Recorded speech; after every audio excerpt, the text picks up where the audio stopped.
Russia's United Aircraft Corporation, UAC, today announced that the first prototype of the Yak-130M combat trainer has been built at the Irkutsk Aviation Plant.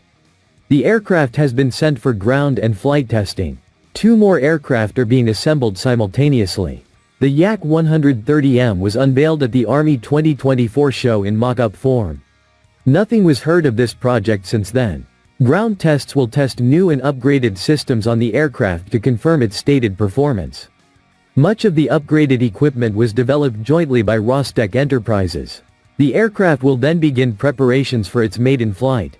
The integration of new onboard systems will allow the Yak-130M to be used for training and combat missions around the clock, even in adverse weather conditions. The aircraft is equipped with the BRLS-130R AESA radar, the Solt 130K optical-laser thermal television system, the President's 130 airborne defense system, and the KSS-130 communication suite. The modernization will enable the Yak-130M to be armed with air-to-air missiles and high-precision air-to-surface weapons with satellite and laser guidance systems.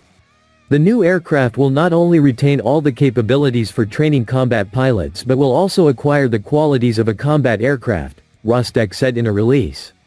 The Yak-130M is being developed based on the Yak-130, whose characteristics allow it to train pilots for 4th and 5th generation fighters.